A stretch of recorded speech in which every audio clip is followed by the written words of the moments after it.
I'll give you a minute to join, and then we can start.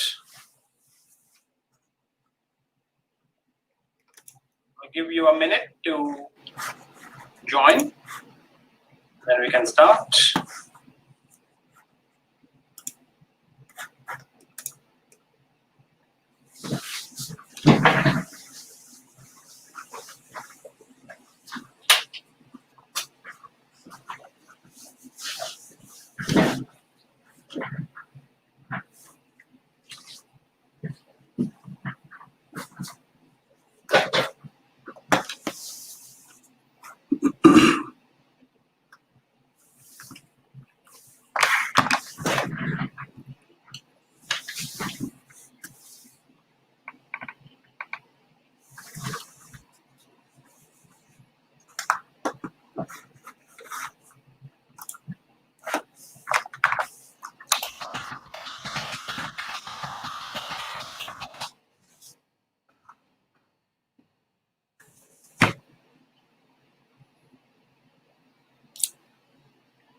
All right, should we get started?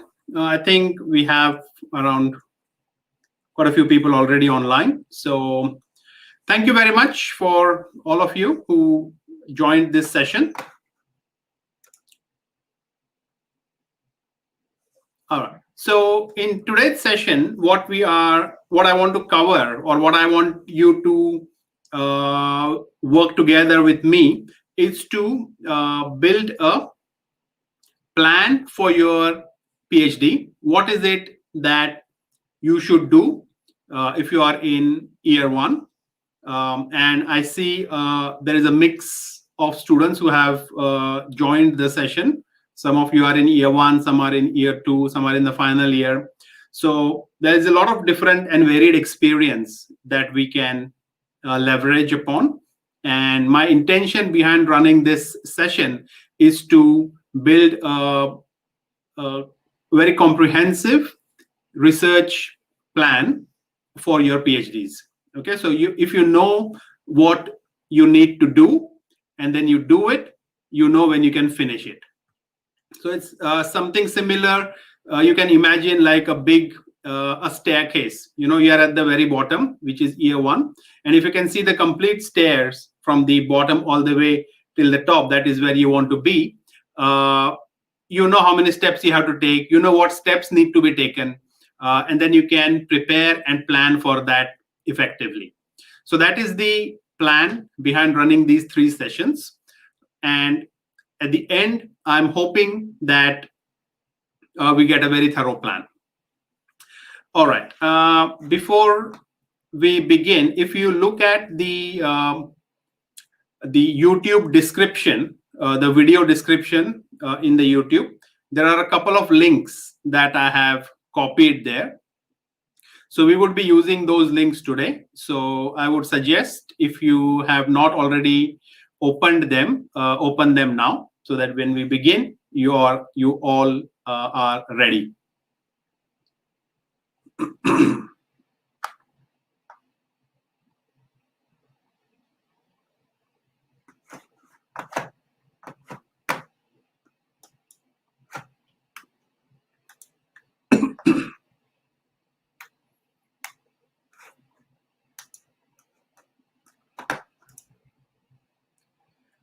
So one of that is a Google form. I had sent it out yesterday, and the idea behind sending that form was to get you to start thinking about some of the activities that you want to do this year. So I had 12 options there. Some of you have replied and filled up those forms. I don't know how many of you are here who have completed that form.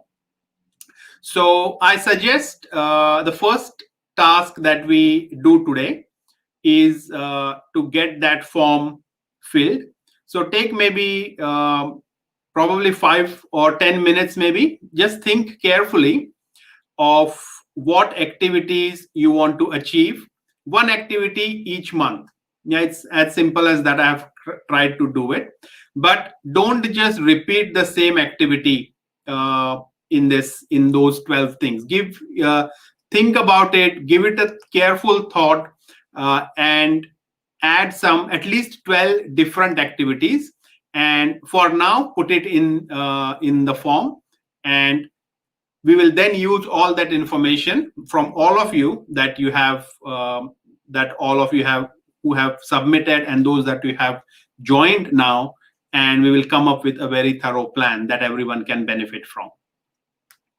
Okay, so I will give you 10 minutes to start and filling up the form. So open up the Google Forms and start filling those 12 questions.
Okay, I think all of you might have answered the questions now. Let's continue with the presentation, and then we will start the class activity, because most of today we will be doing a lot of class activity, but I still have some presentations. I think all of you might have answered the questions now.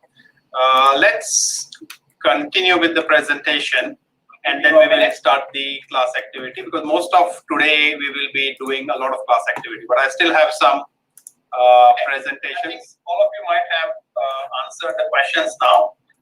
Let's continue with the presentation, and then we will start the class activity, because most of today we will be doing a lot. Just give me a second. I think I have something switched on somewhere.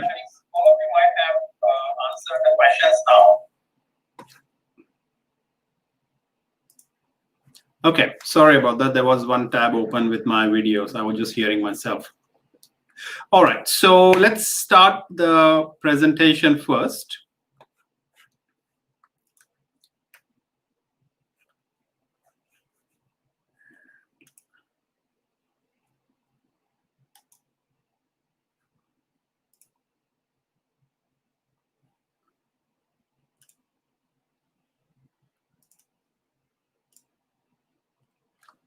All right, so to start on, for starting with PhD, what I thought was, I'll just briefly list some of the big activities, major activities that you have to do as part of your PhD. Okay, so here you can see we start off with research proposal. When you apply for admission, you might have to give a small research proposal, and then you have to build up on your research proposal in the first 6 months of your PhD. Research questions, you have to identify and formulate research questions, and you do this by undertaking a systematic literature review.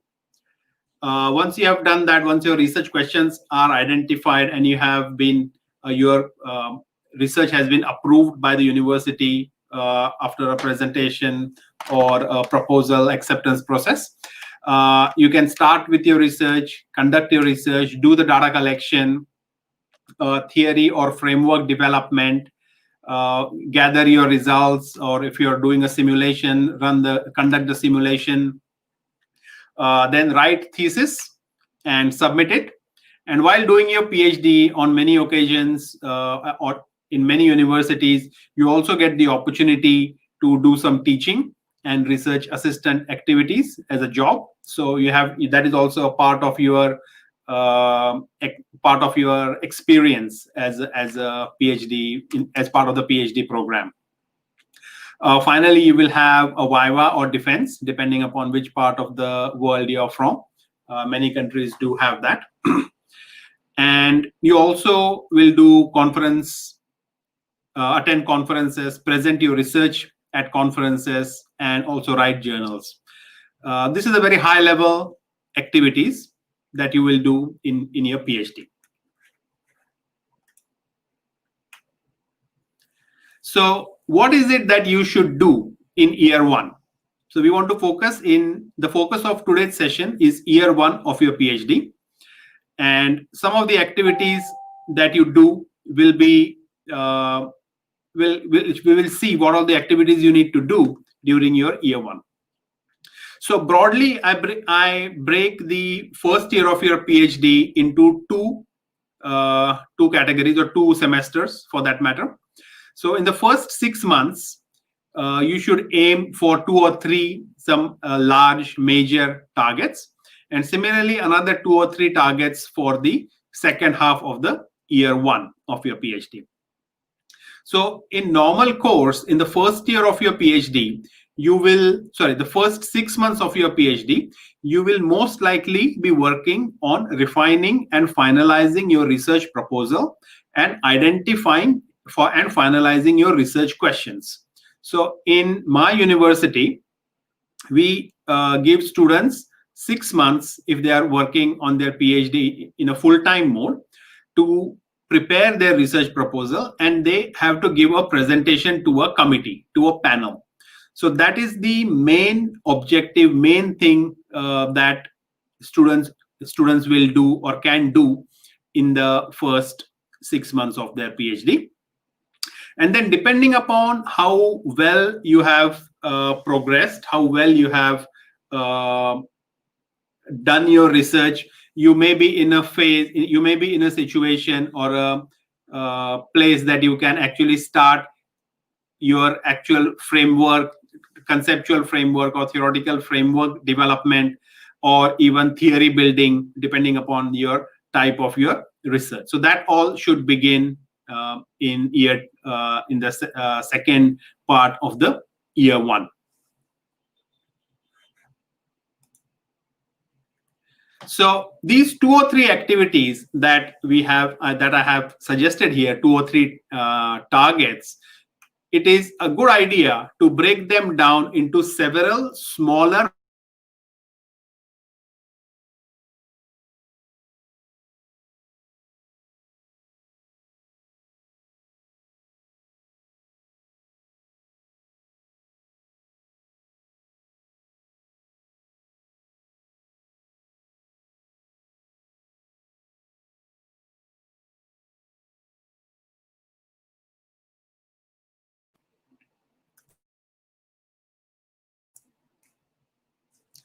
So the idea is that if you know your milestones, you know you can achieve them and you can plan to achieve those milestones. But in the first instance, if you do not have the milestones,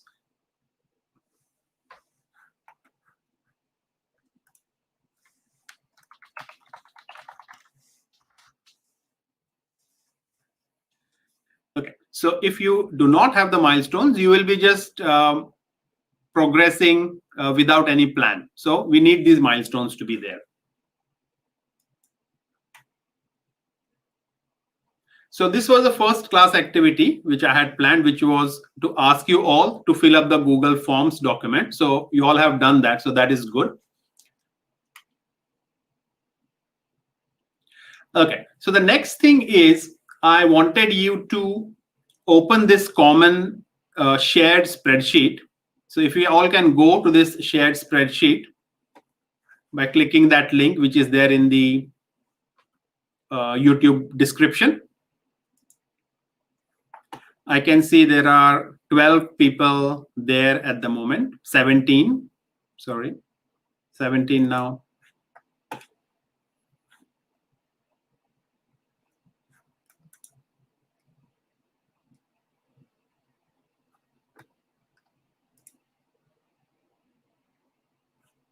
I'll give you 1 minute to get onto the Excel sheet.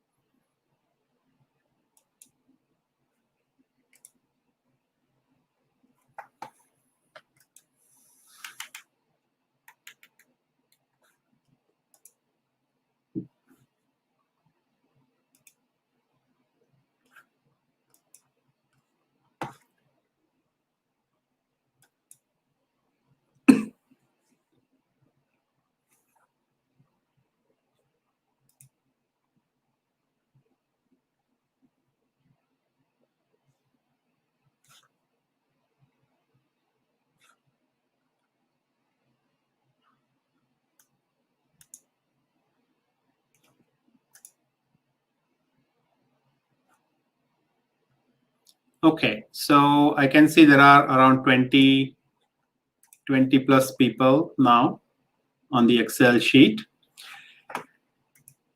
So what I have done in this Google Sheets is at the bottom,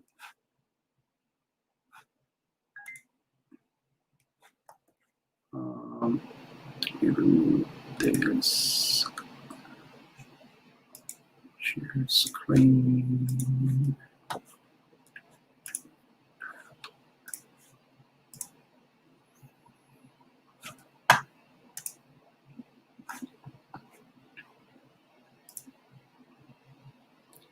All right, so you all can see this screen now. So what I have done in this screen or in this sheet is at the bottom, you can see I have created 12 sheets, one for each month, January, February, March, all the way till October, November, and December.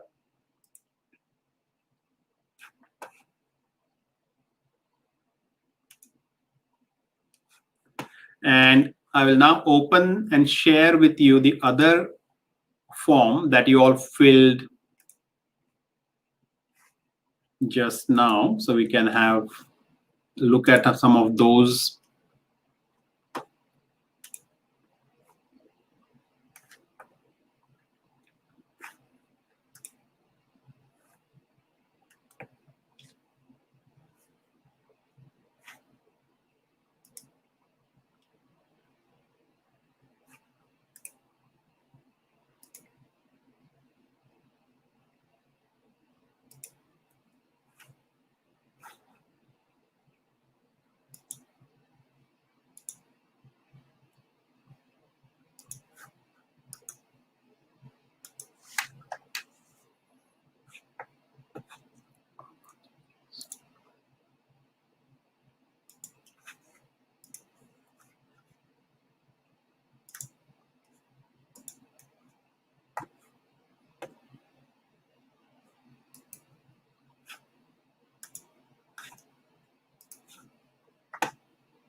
All right, so if you see now, I have copied your responses from the Google form that you filled uh, to this spreadsheet for the month of January.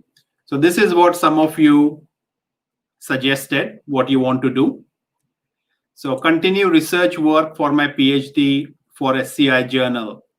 We'll learn the simulation platform, prepare a program, preparing for PhD progress presentation, complete and submit SLR, completion of coursework, systematic literature review, search for papers on different databases, sort out and identify research gaps, finalization of topic, and so on, so on. So roughly around probably 30 or 35 answers we have received for the tasks that could be done in January. So this was one way to kind of get all your ideas and put it here. There's another way that I was trying to do, but there was some issue I was getting. So some of you might have received an email from a website to join a website called Coggle, COGGLE.IT. So it is a mind mapping software to help us plan collaboratively. But when I sent a lot of invites for all those who had registered, it kind of stopped me from sending the invitations. So what I've done now is I've created another Coggle account with a different email address, and I will send it out to only those 37 people who are currently live. But for that, I need to know your email address, because there is no other way to share that. I have to individually send the emails and then share it. So can you all quickly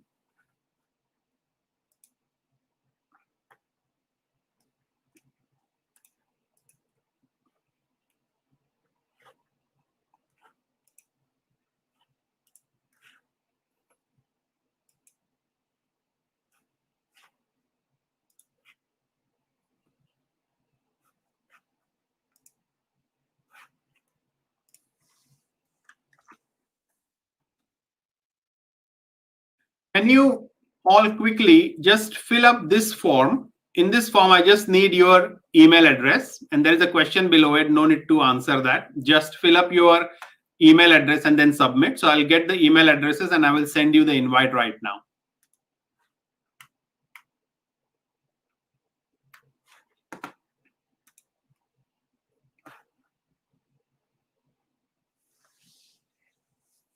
Don't share your email address here. Just fill up that form. It is better for your privacy as well.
Okay, I have 27 so far.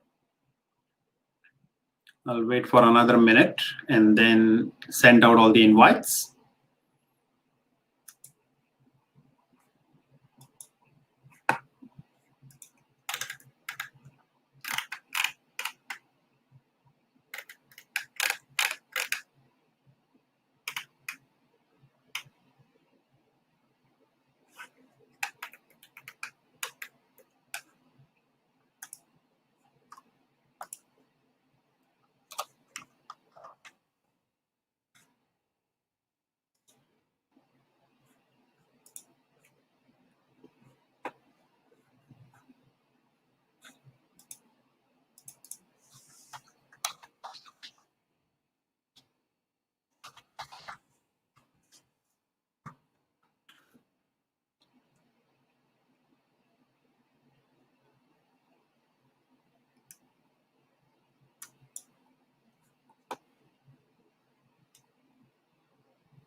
Okay, I have sent out 7 requests.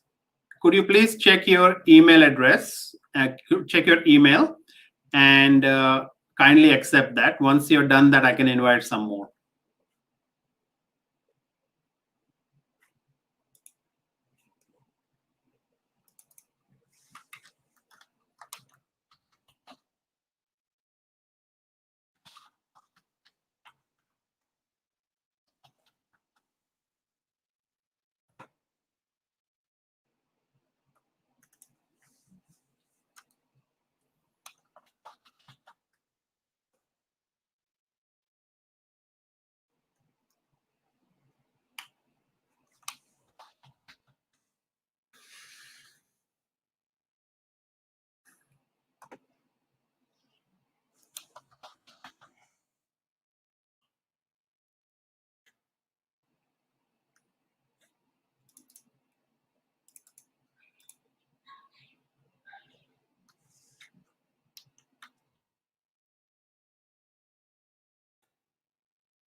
Okay, Vidya, Pallavi, if you have got it, can you see if you can edit?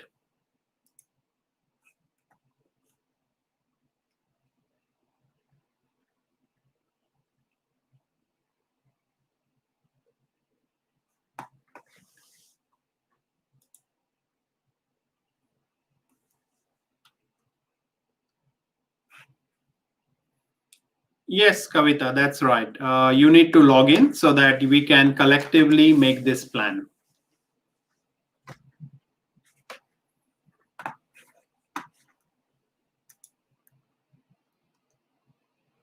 All right. Okay. So also others also please accept it so I can then invite the rest.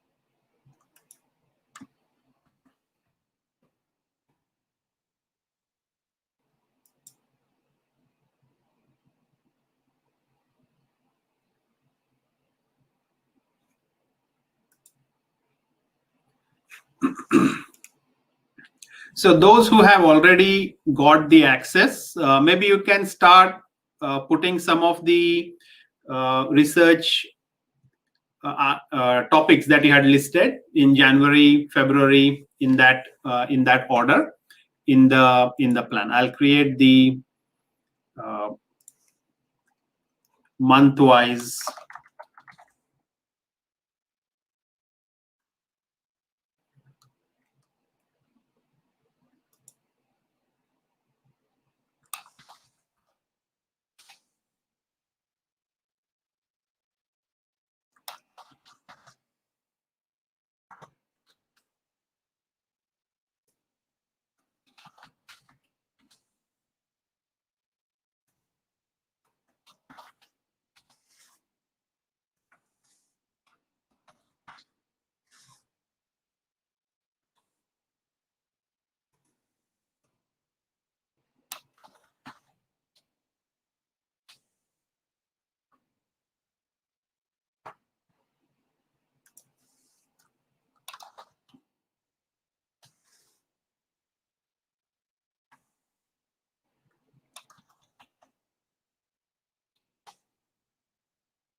Okay, I will send the next third one now.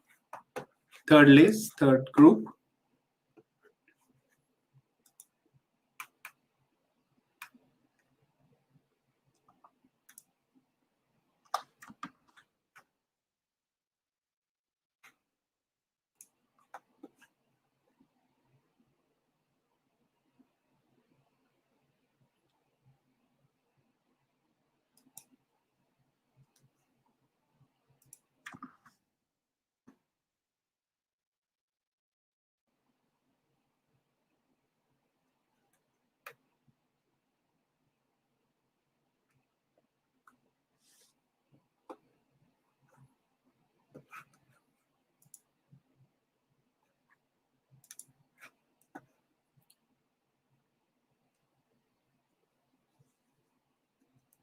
Just make sure that you check your email. Sometimes it might go into the spam folder.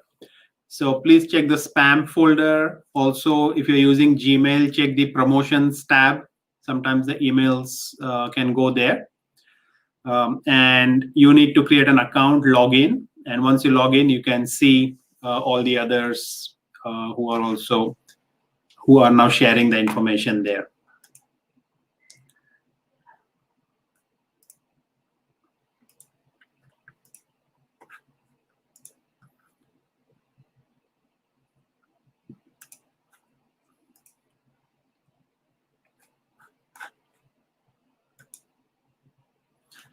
So I have now shared the screen for you to see.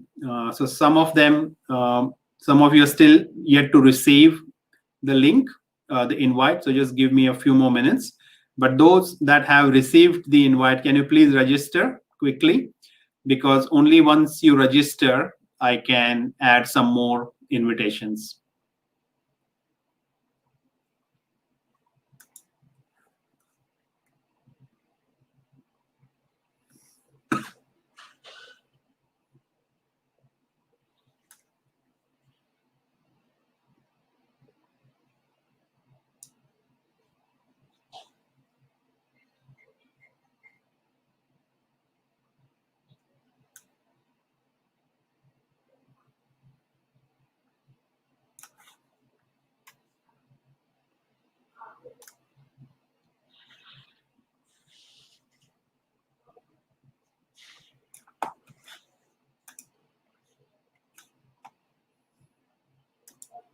For now.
Okay, I have now sent emails to everyone.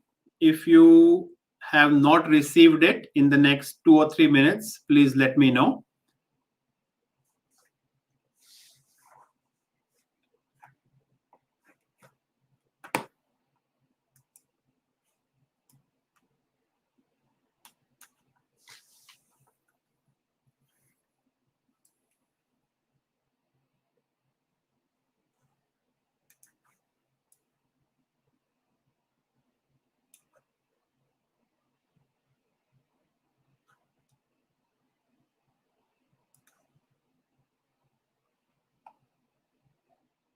I'm just now spreading the mind map around so it is easier and you can see some more space and easy to organize.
Okay, please check everyone if you have all got the email from Coggle.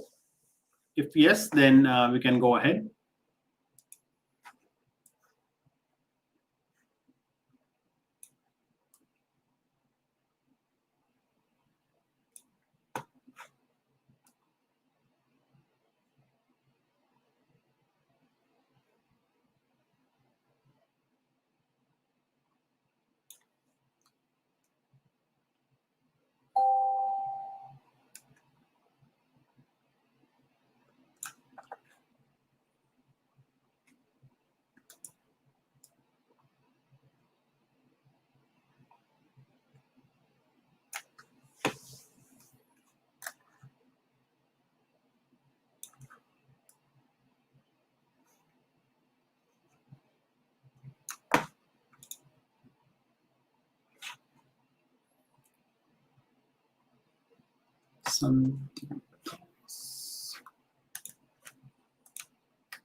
Okay, can you hear me now?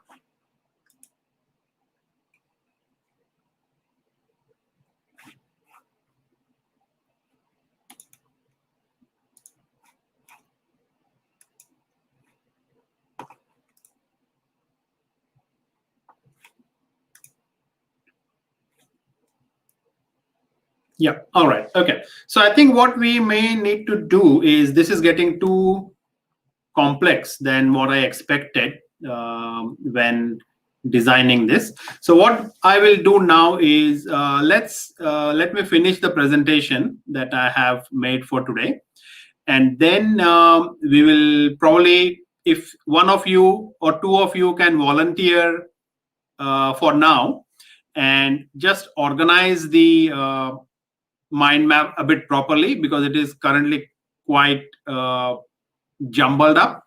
So if one or two of you can just take the initiative to just organize the tabs, and others do not use it now.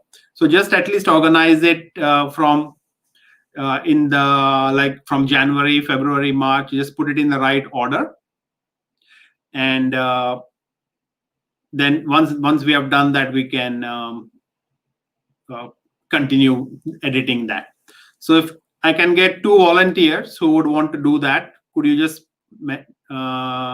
type that you will do that in the chat window?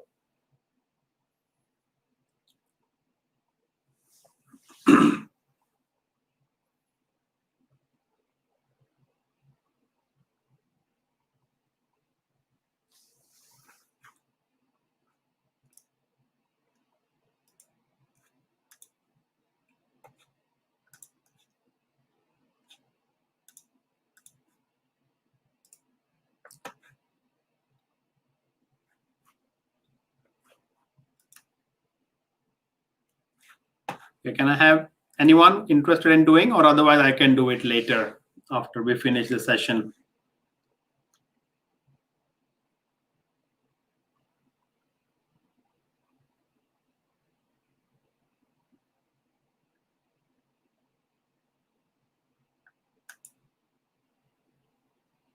All right, let's go ahead. We can sort out that mind map later. So I wanted to start off with the first thing. Oh, thanks, Vidya. It's fairly easy to use. If you can do that, that'll be really helpful. So others, please do not use the Coggle till Vidya redesigns it, organizes it properly.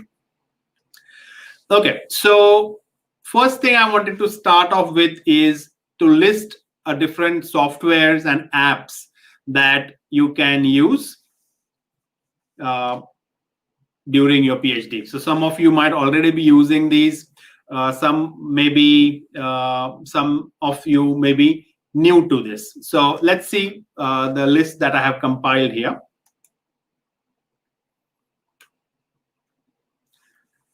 So make a note of these different softwares. Like for writing, if you're using LaTeX or Overleaf, or there are many other, or just traditional Word even to write for writing software, for writing your thesis. The next is there are different types of referencing softwares that you may need to use. Some examples you can see here: Zotero, Jabref, Mendeley, EndNote, and there are many others. So some of them are free, some of them are paid. Or some of them you may have subscription through your institution, through your university. The next thing is scheduling software. I think scheduling is very important during the first year of your PhD, because you need to get into that habit of properly planning different things and following the plan. So here we have different softwares. The simplest one or free to use is, I would say, Google Calendar. Then there are other freewares or freemium tools like Todoist, Wunderlist, and you can also use Google Sheets for doing your schedule or planning your schedule. Other softwares that you may need: Office, like Google Docs. You can use Word, Excel, PowerPoint for your general text editing. One important thing is storage. How you're going to store your different your research papers, or the papers that you download to read, papers that you write. So having a proper plan of how you're going to save your files and how you're going to back up as well. So I strongly recommend using Google Drive, Dropbox, iCloud, or some solution of that sort, where you know your documents that you do are safe and they will not be lost. On many occasions, I have seen students losing their work because it was stored on the USB thumb drive, or it was stored on the external hard drive, and then they lost it or misplaced it, or it was stolen, and all your work can go in a second. So having a backup online, I think, is very important to ensure that your work that you have done does not get lost. Also ensure that if you install the desktop version of these softwares, for example, Google Drive or Dropbox, the auto sync is enabled, which means that your files get automatically stored to these storage devices, storage platforms. Because it may happen that your laptop or your computer gets breaks or stops working, and then although you have the files, but they will not be accessible. So enable syncing your files automatically. During the course of your PhD, you may need to do draw some figures or edit some images to make your thesis or your paper look beautiful and nice. So there are many different image editing softwares. I've just listed one here, so have a look at that. If your work is involves using data analysis, you have a lot of data that you need to analyze, or even analyzing your research questionnaire, you need some tools and familiarity with such platforms. So some examples here are, from a programming language perspective, R, Python, MATLAB, Origin Lab, and SPSS, for example. So there are many tools that you need to be aware of, and not just aware, you need to be comfortable and expert in using it, because you would need that for your data analysis. For project management, is very important. In fact, what we are doing now is project management. Since managing your PhD over 3 years is a big, you can imagine it as a big project, and if you do not manage it properly, it is very likely that you will get lost in that process of doing all different types of activities. So I have mentioned some project management tools here. Trello, I use Trello myself, is very useful. There are others that I have seen. Asana, Microsoft Project is a good one. Toggle is also another one. So have a look at these, try one or two and see which one you're comfortable with using. And yeah, you can start using those. Note taking is also very important, and something that you should either have it on your phone, because during the course of your PhD, you may get many ideas, and it would be good to have or jot down these ideas as you are progressing, so you don't lose any thoughts that you get. And so some examples, tools, apps that you can use are Evernote, Google Keep, OneNote, Notion, and so on. Another thing that many students do is to make a journal, or like not a journal paper, but like a diary or a daily record of what you do. And for that, there is a software or app called as Day One. You can try that out.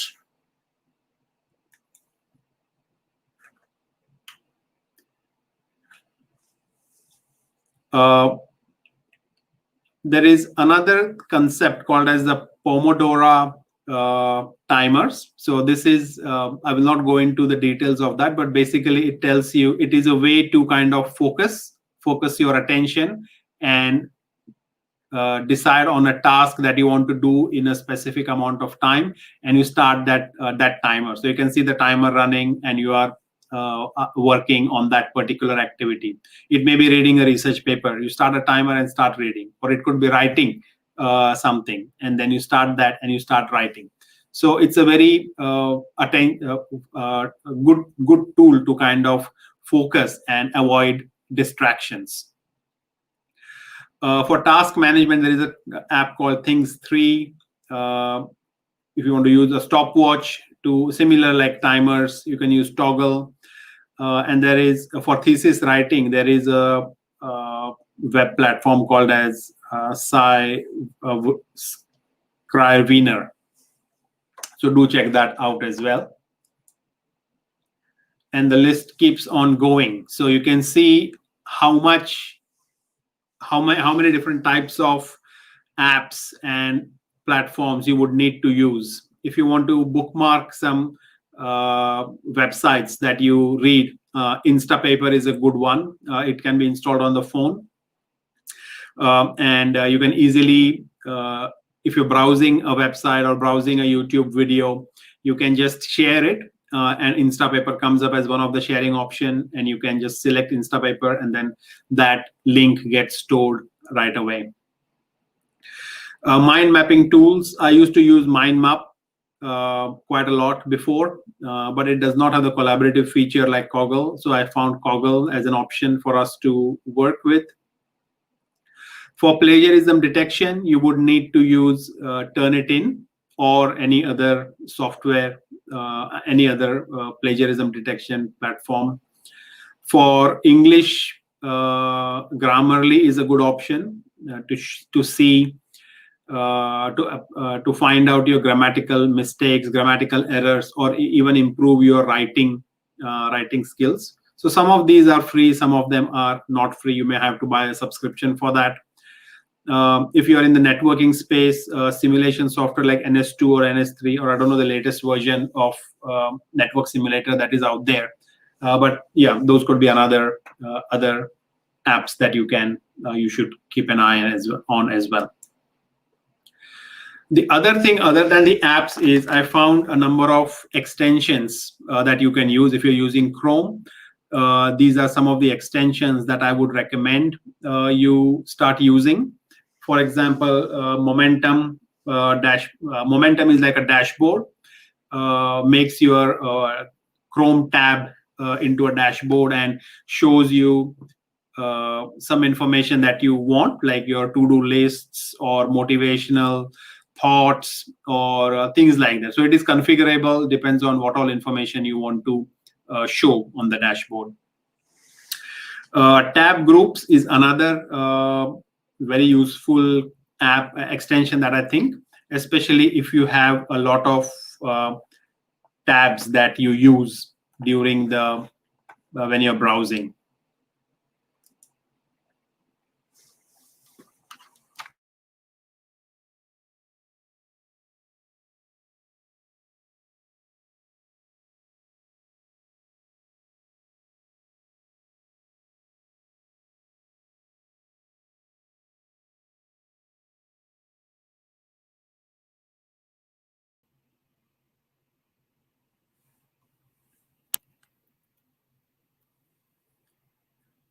Okay. There's other tools like Toby for bookmarks, MyBib for citation generator, Forest, like the one that I showed you earlier, also is a Chrome extension for Pomodoro timers. Viva is also a very useful tool that I find, especially for annotation. So if you have all your research papers and you want to annotate them online, then Viva is a good option. Grammarly has an extension for Chrome, and Pocket. It's similar to Instapaper, where you can record any websites or anything that you want to record easily. So yeah, so I think those were the different apps and softwares that I think you should have a look and start using it, because I think that it will improve your productivity quite a lot and will help you to kind of manage your overall research very effectively. So there is a lot of things you have to do just based upon these few slides that I have covered. Okay, next, what I want to say is, as a year one PhD student, I want you to start a routine. Come up with a plan that you want to do, and do it every day. So that is very important, to start a routine and follow a routine.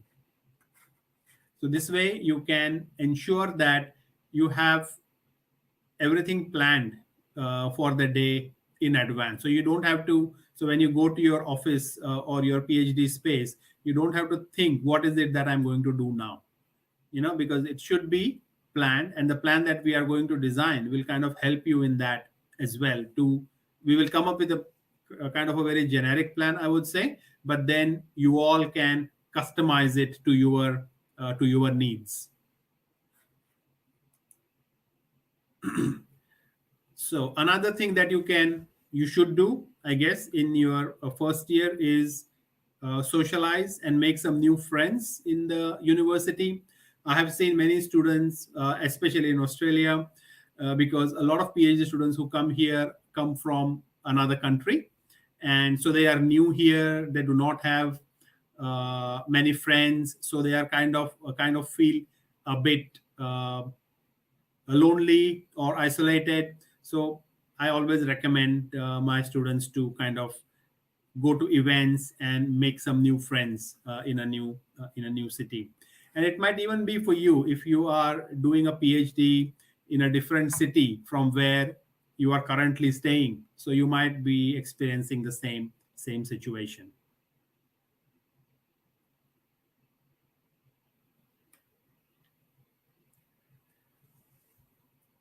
One thing I would recommend is, even in year one of your PhD, is to start writing from day one. You know, the thing that you almost all students struggle is writing. Research can be easy, data collection can be easy, but to sit and start writing, I've seen a lot of students struggle doing that. So scribble down your ideas, your thoughts, your feelings, whatever you get, and like I said, use these different apps to be to record whatever thoughts come to your mind right away.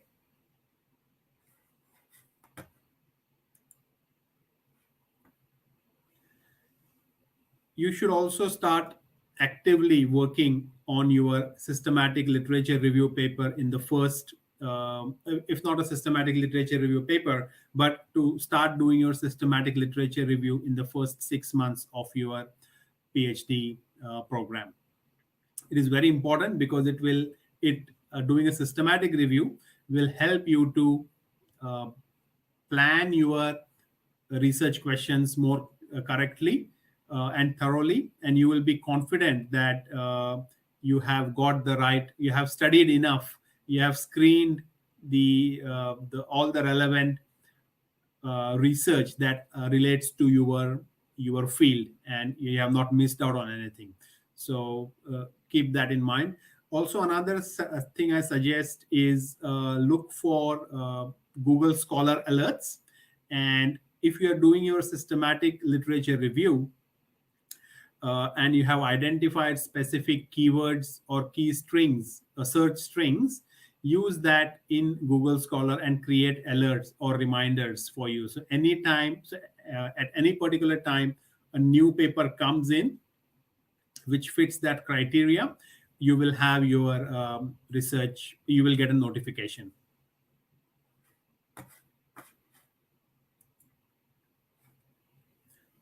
I would also strongly suggest to select a few books that you want to read in the first year. So this could either be related to your research, or it could be a mix of some non PhD related books as well. Could be depending upon what you like to read, but just to get your mind off from your daily research activities, something different for you to cover.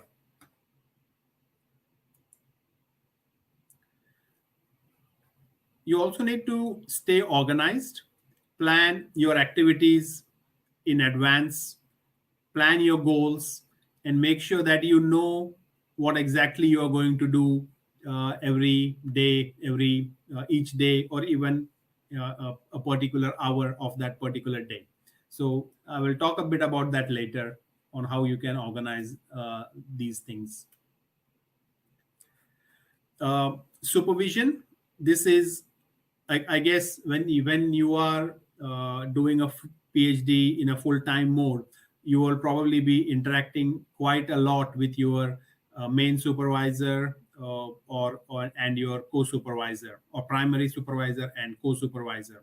So start thinking about how to maintain a good relationship with your supervisor. Keep them informed of your progress, either a weekly email of all the activities that you have done in, and send them out every week, maybe on the Friday, or yeah, preferably Friday evening is good. You finish off the week and you say, this is what my achievements are for this week. When you go for a meeting, also be well prepared. Make note, probably make a list of questions that you want to ask your supervisors, and so just so that you are very well organized rather than thinking about that during the meeting. So be prepared, plan your meeting properly, and ideally you should schedule the meetings with your supervisor um, earlier on, say maybe every week or every fortnight. I normally meet my students weekly in their first year and then fortnightly in the following years. Once you complete the meeting, it is also a good idea to take notes and send an email to your supervisor about the uh, meeting points that you have covered.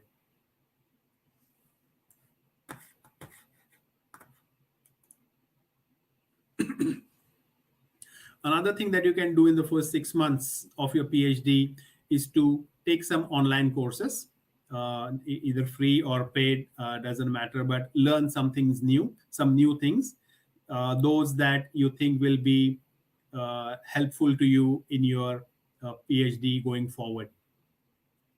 You can learn on experimental or mathematical techniques. You can learn basic programming languages if you want to do some data analysis later on. Um, learn some learn courses on presentation. I see a lot of students struggle in this aspect, that when they have to present, maybe even learning how to make beautiful PowerPoint slides is a skill, and there are many courses that are that you may find, which will teach you how to do beautiful PowerPoint slides, because this will be very helpful when you go to a conference to present your paper. Do some courses on project management, time management, planning, organizing. All this will help you in your PhD over the next 3 years or so. And some of these things you can even start before you start your PhD officially.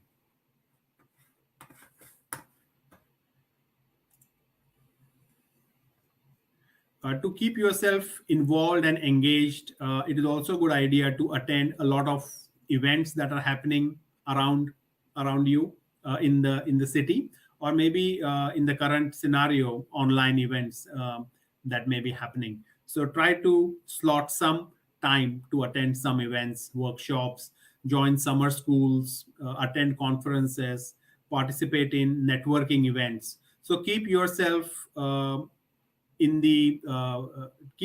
occupied in the and also do networking, because you never know what may help you during your PhD career.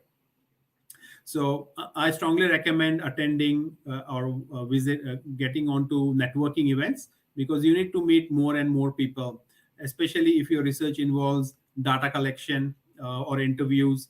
You need to know people. You have to be very social, very active, because once you have met somebody in person, and if they are relevant to your research or they could help you with your data collection, they are more likely to provide you or give feedback, or give help you fill up your questionnaire or do the interview for you, because you have met them personally. So try to start all these activities early on during your PhD.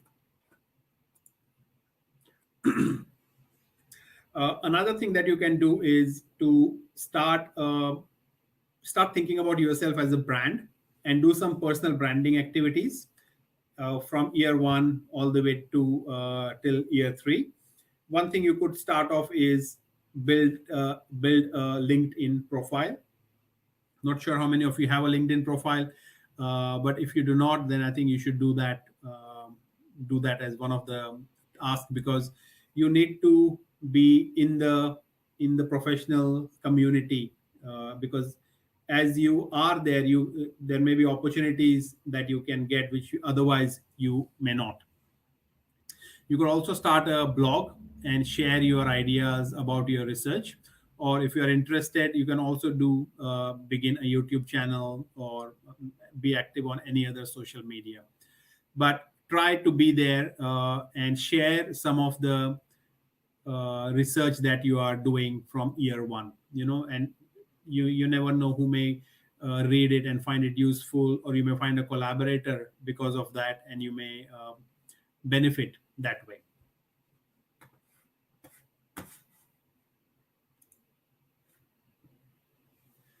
One thing that you also should keep in mind is while you're doing your PhD, and if this is preferably more relevant to young PhD students, not mature aged PhD students. I've seen, like I was myself was a young PhD student. I didn't work in between. I did my bachelor's, master's, and PhD one after the other.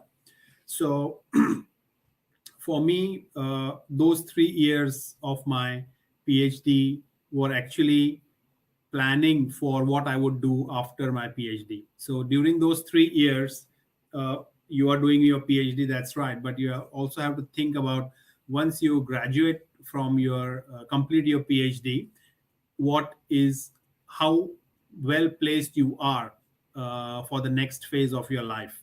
So if you are thinking of working in academia in a university as an academic, look at what is required in your country to get a job as an academic. So, is it a good publication track record? Is it timely completion of your PhD? Whatever the requirement may be, look for look for a job. Maybe just look at a job advertisement and see what are their what are their criteria for employment selection criteria. That will be helpful to you to see what is it that you would need to do after you graduate, and you have to use these 3 years to achieve that or to build up your track record so that you will find a job afterwards.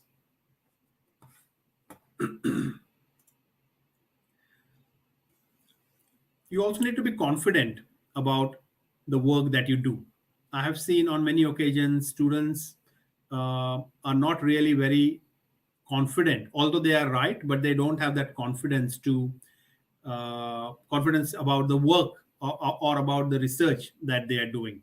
So start building that confidence, and the way you can build up that confidence is when you speak with others, talk to others about your research. And when you do it once, when you do it twice, it kind of becomes a habit, and you will build your confidence. And every time you explain your research to somebody else, you will notice that you add something more, and your explanation of your research becomes even better.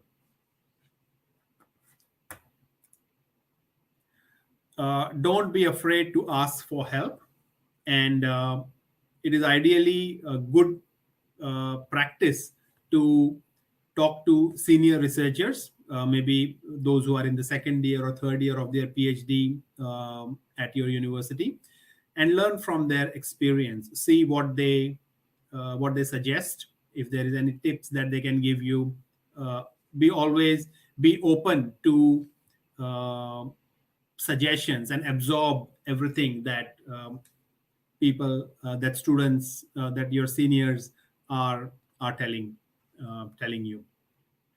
You should also find a research buddy or a research friend, ideally somebody who is starting the PhD at the same time.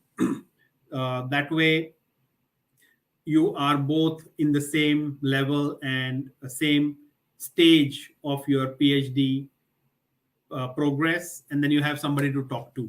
It's a good idea to have someone like that. uh, and remember that time flies very quickly. First couple of months may disappear very quickly, even without you noticing that. So starting having a proper plan and knowing what all you want to do each month, I think keeping that targets will help you to navigate this PhD journey effectively. Okay, so what I have done now is I just thought what all would be some of the activities that you should do in year one of your PhD. Most of it is based on my experience that I've been sharing with my students, plus some books that I have read about this. So All these activities that I have listed here, in fact, can go into the plan that we are developing. But this is not, this is just a start. We need to come up with even more uh, thorough plan. Okay, so what are some of the activities in year one? So join online research groups. So there are many online research groups that there are many online research groups that you can join, and it's a good idea because you are among a cohort of PhDs. So you experience the similar uh, challenges, achievements, and so on. You could meet and greet people in your department. If you are new to the department, it's always a good idea to go and say hello to everyone, or even uh, organize a small party. Maybe just bring some sweets or something. So just get people around and introduce yourself. Visit the library, and if you need to get any access cards to access the services from the library for borrowing books and so on, maybe do that. Meet your librarian. In here, we have a process where students can actually go and have a meeting with the librarian one on one to see what services they can offer and how they can in help you as a PhD researchers in getting access to the information that you need. Install necessary software. Like I mentioned earlier on, all the softwares that I have suggested will be good for you. Start a routine. Make a plan of activities for year one.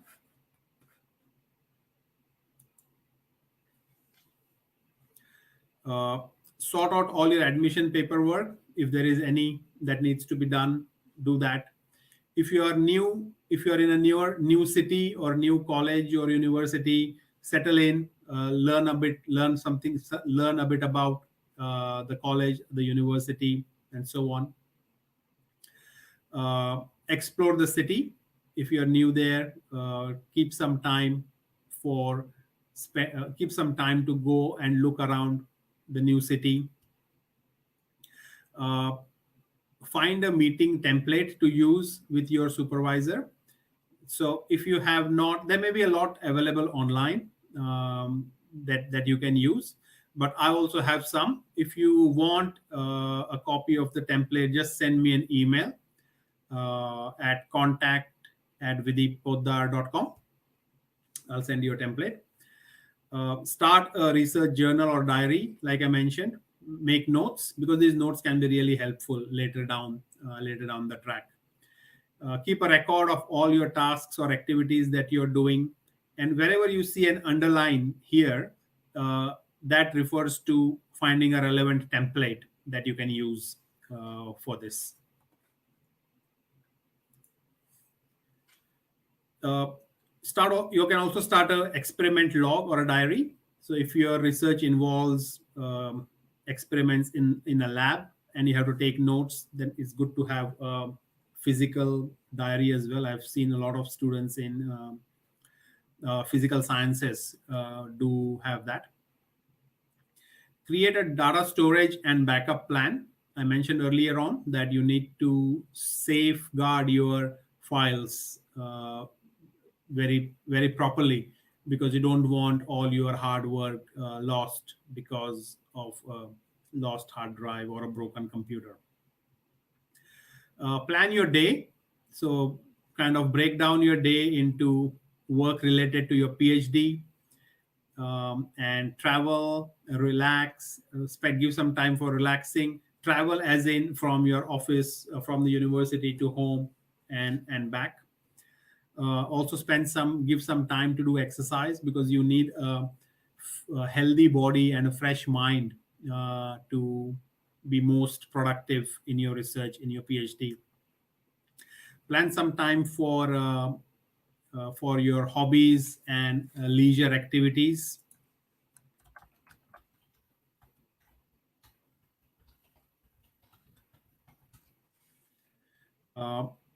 plan for 3 or 4 years, and we will do that. So you'll have something to start off with. Create a weekly template in a calendar and a daily template in a calendar. So if you're using any calendar software, maybe it's Outlook or is Google Calendar or any other calendar of your choice, uh, create a weekly plan. What is it you're going to do on day one, day two, or Monday, Tuesday till Friday? And also create a daily plan. So what are you going to, if you're going to start at 9 o'clock and you're working from 9 to 5, break down those activities, what you're going to do, and put it in the calendar, so you know that these are the steps, or these are the activities that you have planned for today, and this is what you are going to do.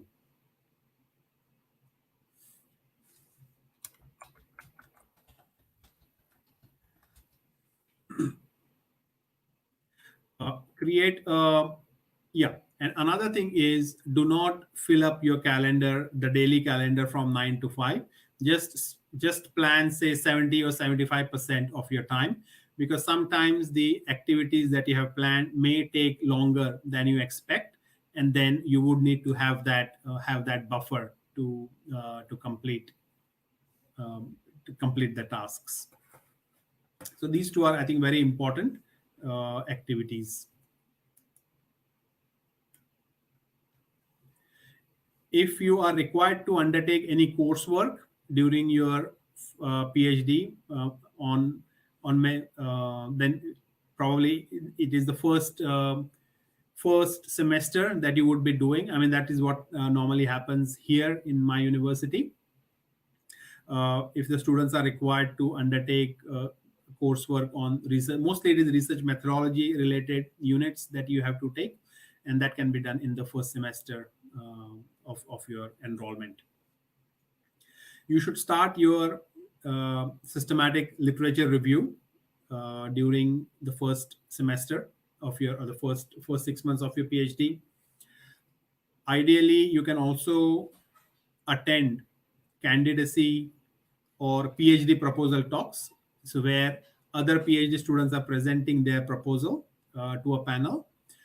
We here in my university, we allow other PhD students to attend such events, such talks, so they can learn from this. So if that is the case in your university, I strongly recommend you do that, because you have to do that sometime later. So it is a good idea to see how others do it and learn from that.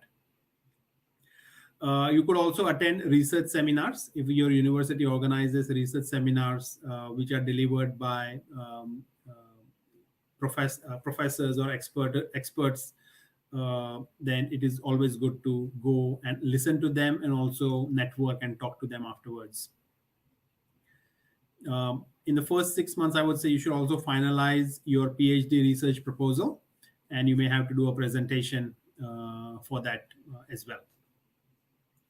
Also take time to talk to other academics. Don't just limit yourself to your supervisors and co-supervisors. Also talk to others. They may have some more information or some more things for you to suggest to you. Seems like the list of activities is not finishing, and so quite a lot of things for you to plan, I would say.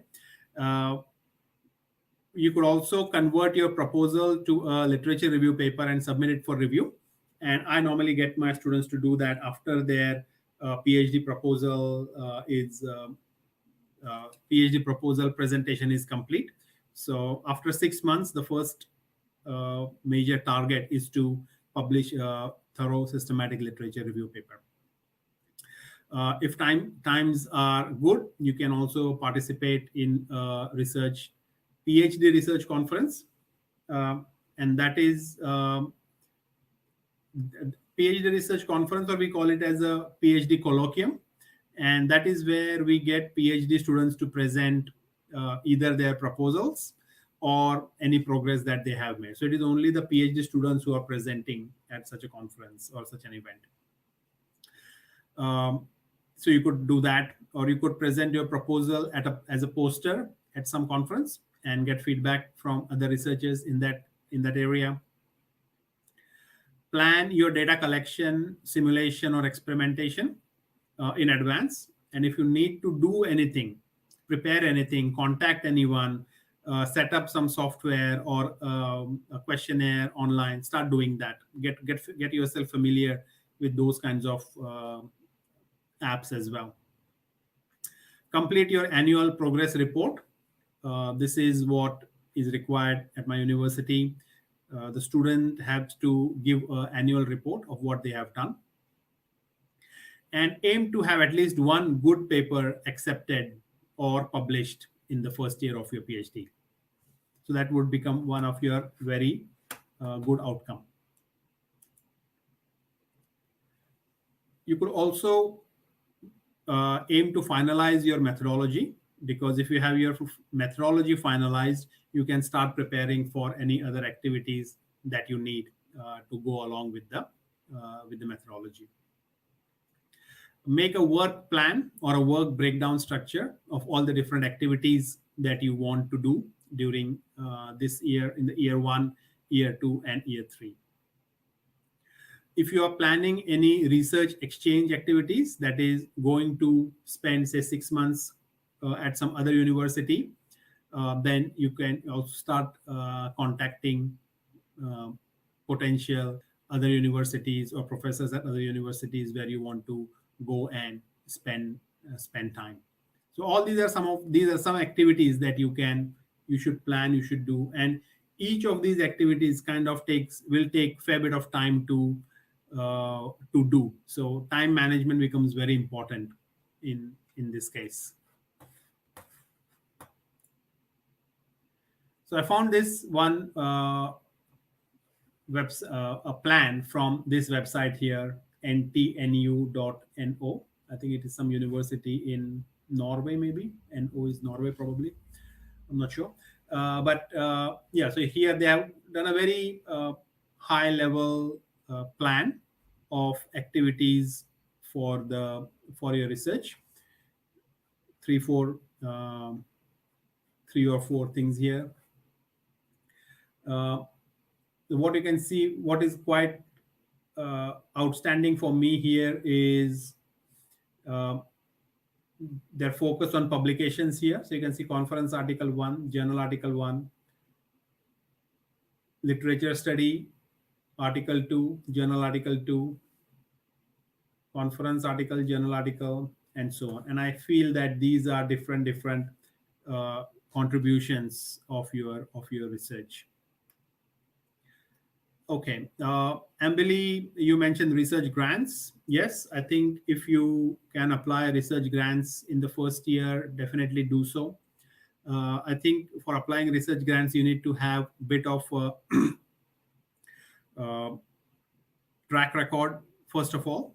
So if you're spending the first year or the first 6-7 months doing your research, and if you can get a couple of good papers, that builds your track record in that space, and then definitely you can apply for research grants. And they could be small research grants as well. It doesn't have to be really large grants. It could be grants for conference travel. It could be grants for covering your conference registration fees or journal publication fees. There are many different types of grants that students can apply during their PhD program. So thanks for that. That's a good idea, Ambili. So I think those are the slides for today's presentation. What I want you to do as part of your homework is to start preparing the year 1 plan and either use Coggle. I think Coggle is better.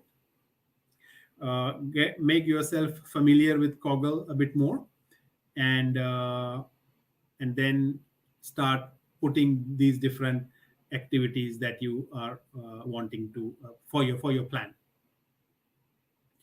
So let me see if how the Coggle is looking now.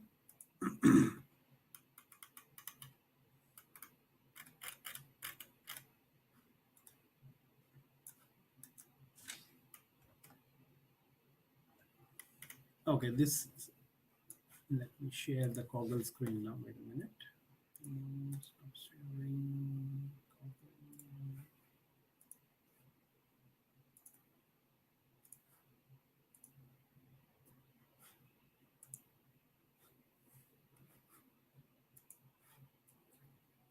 Okay, so thanks, Keflina and Vidya. I think you've done a good job sorting this out.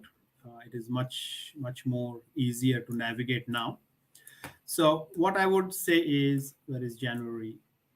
Uh, okay, so January is here. If you want to add any activities that you think you want to do it in January, just press this plus icon and add that task. So maybe say visit the library. Okay, and just try to keep the tasks starting from January. If it is a subtask like from library, if you want to go and say create a subtask here, that is visit meet the librarian, and you can create a subtask. So try to group it in a proper order, and once you do that, you will see that a lot of this information could be helpful to a lot of them, a lot of you.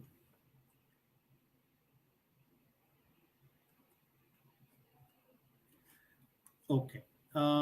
So what we may do now is we already spent like hour and a half. If you want, now jump into Koggle and start putting some, at least one activity that you want to do in each month. Maybe the one that you have uploaded in the Google form. If you remember that, start putting that in, and we will slowly kind of see the plan evolve as we progress.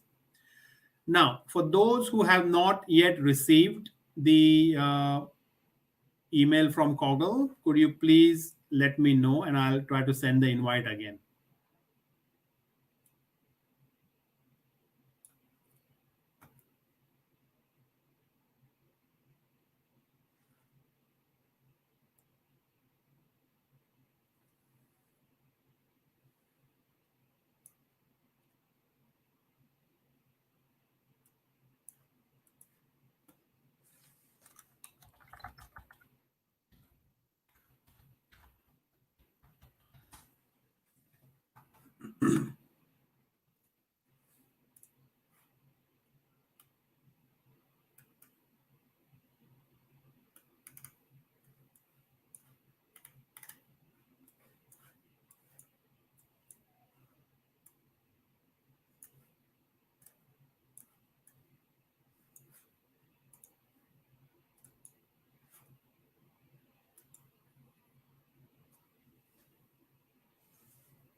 Okay, thanks only to Vidya, not to Kaflina.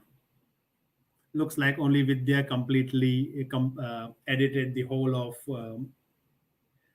the Kogel map. So thank you too. And Kaflina, maybe now you can take over from her.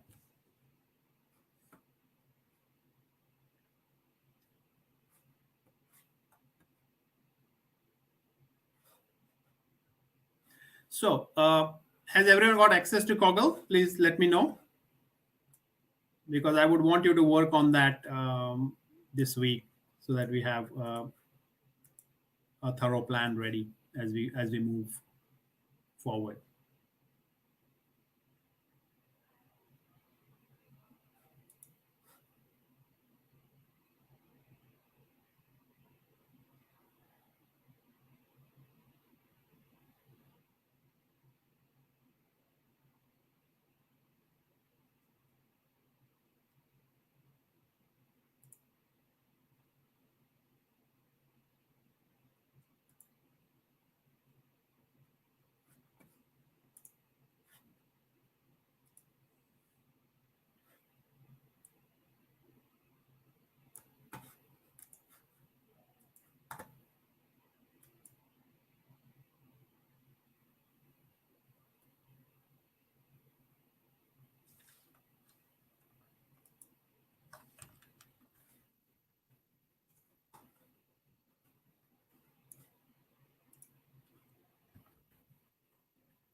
Okay, I think what we may do now is kind of finish off the session. You can still continue to work on the Coggle and update it as you go. I'll be looking at it over this week, and if I feel anything needs to be reorganized or moved around, I will do that as well. Um, for next session, which is next Thursday, I would we will be looking more into the year two PhDs. What is it that what activities I suggest that you could do in that time frame in the for the year two of your PhD. Can I also get you to subscribe to my YouTube channel if you have not done so already? And if you have done, then thank you for that. If you have not done, then please do subscribe. And if there are any further questions, you can leave those questions on this video. You can also check this video later on. It will be live. It will be available on YouTube on my channel. All right. So I hope this will get you all started in January 2021 to start planning for your research. And I hope you can come up with a good plan, detailed plan that you can stick to for the rest of the year. And I'll provide you as much feedback as I can wherever I can to guide you through that process of planning, because I think planning is very much important. Once you have a proper plan, execution and becomes much easier rather than just doing tasks in a random manner. Okay, so on that note, I'll say thank you very much once again for all of you who have joined the session. Really appreciate your support, and I'll see you all again next week. And please do share this webinar information to your friends or your colleagues. As I would like to have more people attend the session, the next session. All right. Thank you very much, and have a good rest of the day. Bye bye.